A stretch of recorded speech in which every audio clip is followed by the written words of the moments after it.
itu hanya jabatan dunia saja, dan itu sesaat, sementara. Jabatan sesungguhnya adalah yang diberikan oleh Allah ke dalam hati kita, ke dalam pundak kita, di atas pundak kita, adalah sebagai khalifah. Mudah-mudahan kita peran kita sebagai khalifah sebaik-baiknya, terlepas dari profesi kita apapun, ya. Itu yang kedua ya kawan-kawan. Yang pertama tadi apa?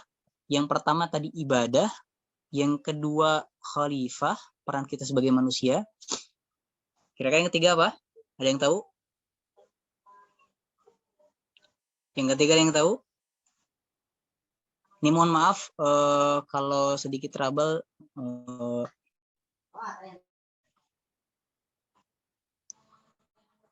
Videonya kadang on cam, kadang off cam. Ya Allah alam, memang kayaknya ini tanda dari Allah, clue dari Allah agar saya ganti HP kayaknya ya. Di sininya kok off cam ya. Baik, apa ya? Mudah-mudahan suaranya masih terdengar jelas. Saya lanjutkan. Peran kita selaku hamba di dunia, setelah tadi ibadah, khalifah, dan peran yang ketiga ini tidak bisa dilepaskan sama sekali. Maka kalau kurang dari peran yang terakhir yang pengen saya sampaikan ini, peran yang dua tadi itu kurang maksimal. Apa sih peran yang terakhir ini? Peran yang selanjutnya yang pengen saya sampaikan adalah kita selaku hambanya Allah memiliki peran, memiliki tugas juga dari dua hal yang tadi sudah saya sampaikan, yaitu menjadi seorang da'i, menjadi seorang pendakwah, menjadi seorang orang yang menyeru kebaikan, orang yang menyeru ke jalan Allah. Ada seorang ulama bernama Syekh Umar At-Tilmasi.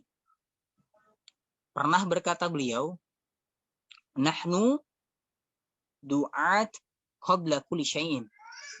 Yang artinya, kita itu adalah seorang da'i sebelum menjadi apapun. Saya ulang ya. Nahnu du'at qabla kulli syai'in. Yang artinya, kita adalah seorang da'i sebelum menjadi apapun. Jadi sebelum tercipta saja, kita sudah dikasih peran langsung sama Allah untuk menjadi seorang da'i, kawan-kawan semua. Dan ungkapan tersebut, teman-teman, itu mengandung pesan, mengandung dan mengundang kesadaran bahwa sesungguhnya seorang muslim dengan beragam profesinya, terlepas dari dia seorang pejabat kayak pengusaha, seorang dokter kayak misalkan, seorang penulis dan sebagainya, maka profesi yang pertama di luar yang tadi saya sampaikan, profesi pertama adalah sebagai seorang pendakwah. Teman-teman yang barangkali hari ini diamanahi dan kedudukan, ingat-ingat profesi pertama adalah pejabat. Kawan-kawan yang mungkin hari ini diamanahi oleh Allah sebagai seorang penulis misalkan, maka ingat-ingat profesi pertamanya adalah seorang pendakwah. Kawan-kawan barangkali di sini ada seorang dokter, maka ingat pekerjaan utama adalah dakwah. Maka dengan begitu, tugas dakwah mengajak orang lain menuju kebaikan dan meninggalkan keburukan bukan hanya pekerjaan seorang ustadz saja, seorang kiai saja, ataupun seorang syekh saja. Tetapi dakwah merupakan tugas utama yang itu sudah melekat pada setiap individu. Sehingga segala profesi apapun harus dijalankan dengan semangat. Saya ulang ya, profesi apapun, ya, profesi kita apapun kawan-kawan, harus dijalankan dengan semangat mengajak orang lain kepada jalannya Allah dan kepada jalan kebaikan. Digunakan untuk menuntun orang lain memahami dan mengamalkan ajaran Allah. Sungguh merupakan sebuah pelanggaran kawan-kawan dan sebuah pengingkaran juga apabila kita bersikap tidak peduli, bersikap acuh, bersikap diam melihat kemaksiatan yang terjadi di sekeliling kita. Karena tugas dakwah itu cuma dua, amar ma'ruf, nahi munkar. Kalau kata guru saya pernah bilang kayak gini. kemaksiatan semakin banyak terjadi, itu bukan karena maksiatnya makin banyak. Coba ulang. Kemaksiatan semakin banyak terjadi, itu bukan karena maksiatnya makin banyak. Tapi bisa jadi karena diamnya orang-orang soleh. Diamnya orang-orang soleh yang hanya mensolehkan diri sendiri. Tidak berusaha mengajak dan mensolehkan orang lain. Akhirnya kesolehannya itu ya menjadi salah, membiarkan kesalahan itu menjadi jadi. Itu ya kawan-kawan ya. Jadi itu peran kita kawan-kawan. 3 peran seorang hamba di muka bumi, visi kita di muka bumi. Pertama, ada mengabdikan diri, beribadah secara utuh pada Allah Subhanahu wa taala. Yang kedua, sebagai orang khalifah, dan yang ketiga menjadi apa tadi yang ketiga? Ibadah, khalifah, dakwah menjadi pekerjaan utama. Baik. Sekarang akan masuk ke poin yang ketiga. Setelah tadi poin pertama, pengertian dasar di seorang hamba, apa itu seorang hamba, yang kedua peran kita sebagai seorang hamba, dan ini peran yang ketiga yang selanjutnya yang pengen saya bahas. Poin yang ketiga adalah karakteristik maupun tanda-tanda orang-orang yang disayang ataupun hamba-hamba yang disayang oleh Allah Subhanahu wa taala. Coba ulang poin yang ketiga apa? Ini sesi terakhir insya Allah. Poin yang ketiga adalah karakteristik ataupun tanda-tanda hamba yang disayang oleh Allah Subhanahu wa taala. Apa aja sih tandanya? Pasti kan ada clue-nya. Pasti kan ada kisi-kisinya. Kalau sudah tahu jalan, pasti kan kita akan lewat ya. Biar kita nggak tersesat. Gitu.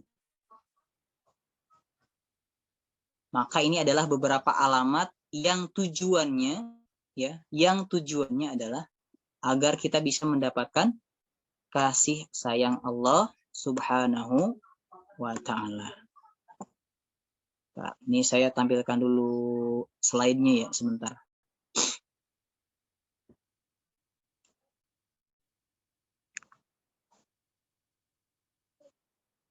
Ini boleh dicatat poin-poinnya, boleh dicatat besar-besar. Mudah-mudahan ini menjadi tadzkirah untuk kita semua, terlebih kepada yang menyampaikan. Pertama, tanda dari orang yang disayang oleh Allah Subhanahu wa taala adalah bahwa si hamba tersebut senantiasa memperbaiki diri. Saya ulang kawan-kawan. Tanda seorang hamba itu diperhatikan, diberikan kasih sayang oleh Allah Subhanahu wa taala adalah senantiasa memperbaiki diri. Dari Anas radhiyallahu anhu, Rasulullah SAW bersabda, seluruh anak Adam, kata Nabi, seluruh anak Adam senantiasa berbuat kesalahan. Perhatikan ini kalimat redaksi hadisnya ya. Senantiasa berbuat kesalahan. Dan sebaik-baik orang yang berbuat kesalahan adalah mereka yang mau bertaubat. Ini hadis riwayat yang diriwayatkan oleh Imam At-Tirmidzi. Sekali lagi, saya ulang hadisnya ya. Boleh catat besar-besar. Seluruh anak Adam senantiasa berbuat kesalahan. Dan sebaik-baik orang yang berbuat kesalahan adalah mereka yang mau memperbaiki diri dan bertaubat. Bagaimanapun kita kawan-kawan, pasti ada usaha, ada ikhtiar untuk berusaha berbuat lurus dan tidak pernah berbuat salah. Tidak pernah tersesat, tidak ingin terjerumus dalam dosa dan kesalahan. Tapi kita adalah manusia. Yang kita tahu sifat dasar kita, kata Nabi, tepatnya salah, tepatnya dosa. Bukan tentang apa ya? Bukan tentang dosa yang harus kita, mohon maaf, sebentar.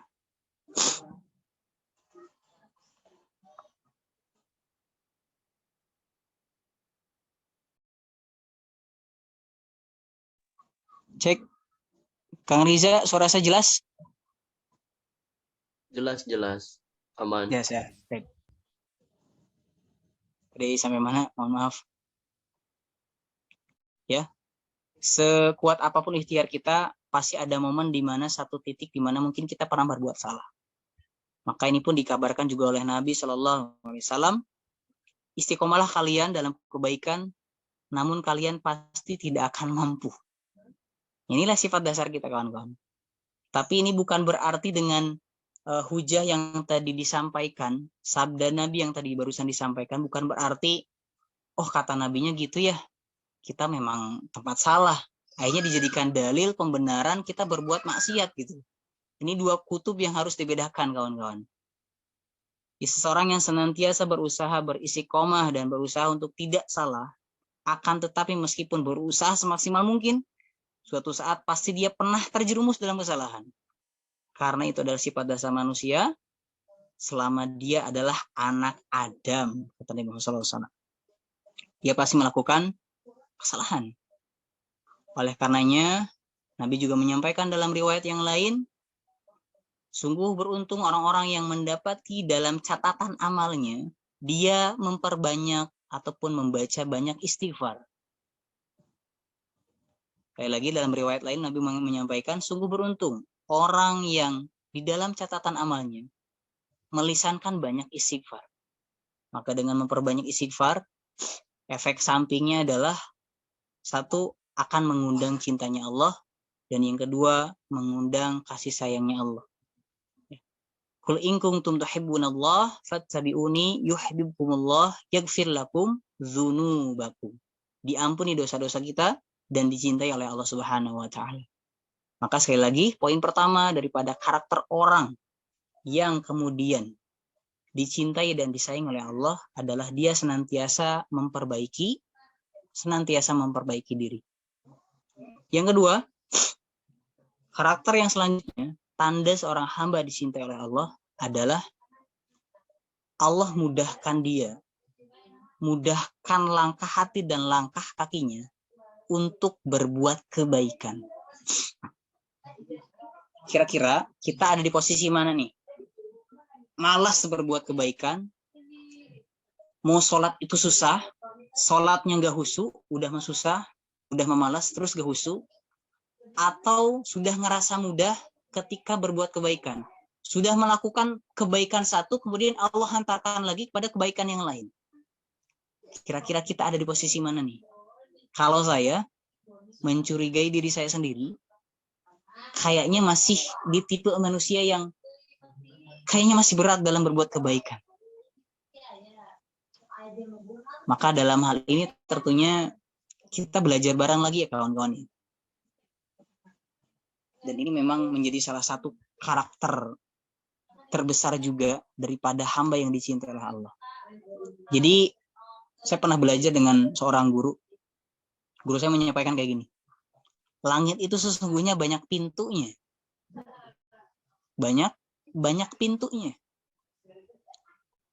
Dan pintu langit itu adalah tempat di mana Allah menurunkan rizkinya kepada kita semua. Ada pintu rizki lewat anak. Ada pintu rizki lewat istri. Ada pintu rizki lewat pekerjaan. Ada pintu rizki lewat takwa. Dan kata para ulama, ada satu pintu rizki yang paling utama, yaitu rizki untuk menikmati ibadah-ibadah kita. Menikmati manisnya iman. Dan kata para ulama, ketika kita berbuat dosa, maka tertutuplah satu pintu. Berbuat dosa lagi, tertutuplah satu pintu rizki. Maka kalau hari ini kita ngerasa rizki kita seret, rizki kita susah, rizki kita kok sulit banget ya, bisa jadi karena dosa-dosa kita. Semakin banyak berbuat dosa, semakin tertutup lagi pintu-pintu rizki yang lain. Dan kata para ulama, kita nggak pernah tahu tuh rizki mana yang Allah tutup. Khawatirnya rizki untuk menikmati ibadah kita yang Allah tutup. Akhirnya ibadah-ibadah yang kita lakukan itu kayak ngerasa hampa gitu loh. Gak ada rasa sholat cuma sekedar gerakan. sholat hanya sekedar untuk menggugurkan kewajiban. Gak ada rasa, gak ada ruh. Kan gak enak ya.